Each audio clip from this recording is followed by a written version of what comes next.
Some federal workers still furloughed, but government and union leaders, they're still on the clock and they're still getting paid. According to the Office of Personnel Management, exempt employees serving as union officials may continue to be granted official time to the same extent and in the same manner as they would under non-shutdown conditions. And now new reports that a tax that would actually hit union health care plans practically pretty hard is going to be delayed. Michelle Fields and David Callahan are here to clash it out. Two good bits of news for the unions there, Michelle.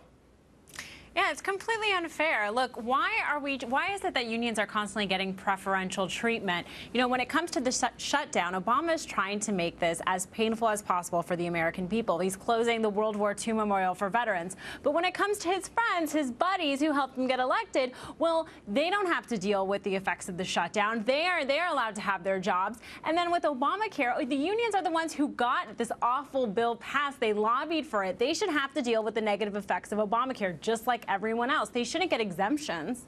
David, what do you think?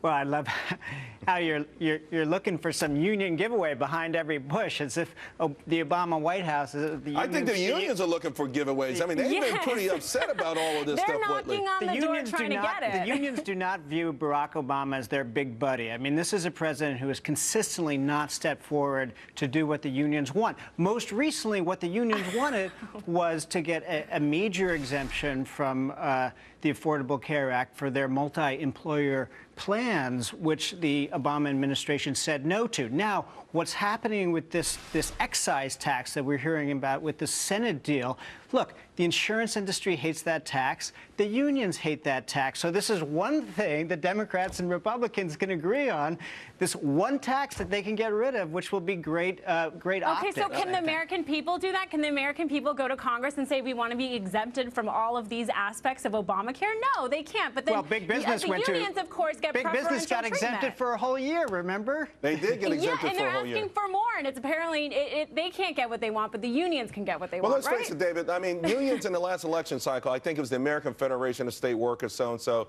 they spent everything in their that they had, every nickel, and they borrowed millions to help the president get reelected. Of course, they're upset. They want payback. They want largesse. They don't just want a little bit. They want everything they can get, and it looks like slowly but surely they're getting it. Well, I would hardly say that I mean, the main thing they wanted was an exemption from Obamacare for their multi-employer plans. That's a big ask. They did not get that. They did this whole big resolution at the AFL-CIO conference saying we want exemption. The Obama administration said no. So this excise tax, this is a small bone. You know, but why should they get it? To Michelle's point, why should they get an exemption? Why? They're the ones who lobbied for this. Look, the excise tax is something the insurance industry hates as well. This is a great bone to throw both to the insurance industry, which has big Republican backing, and to the unions, which has big Democratic backing. How does this help people watching the show, though, David? How does this help the average American? In other words, we're watching from afar. Unfair. Insurance companies have another year to hike rates. Big business got a break. Now you're telling me unions are going to get a break. What about the average person watching this show? Why is this fair to them? Hey, I'm not saying it's a good idea. I'm just explaining why why this previously obscure tax we've never heard of is on the table. I mean, well, why is this happening?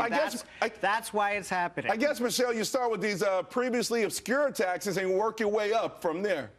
Exactly. You know, I just think it's very unfair to the American people. Why do the unions get to pick and choose what they like and they don't like? Why is it that they can get exemptions? Why not the American people, the average Joe? Obama seems to be always making exemptions for big business, for the labor unions. But then he goes out there and says he's for the middle class. That's absolutely not true. Michelle, what's unfair to the American people is threatening to trash the entire economy over Obamacare, a program, by the way, which will give health insurance to 25 million people who don't have it. The Republicans are not trashing it. That is the outrageous thing. Look, our entire credit rating is on the line here because of an attempt to sabotage Obamacare.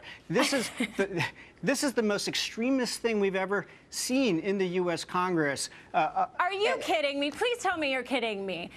This is always, the debt ceiling is always used as political leverage. This happened under Nixon. We saw that Ted Kennedy tried to attach an amendment to the debt ceilings. It happened under Carter as well. This is something that happens all of the time. We have never been this close to a default. We have the world community, the head of the IMF, reprimanding us for putting the global economy at risk. Are you aware of the consequences here? Stop the talking points. Stop the talking points. You are giving me. You're giving me those are not talking points. I'm telling you what we're hearing in the news, which is that our entire economy is at risk over Obamacare. You're trying to say that this is something that has never happened. You're trying to say that this has never happened. You obviously don't know history. Do you honestly think that our economy, we're really at risk, that we're going to fall off some sort of cliff and implode as a nation?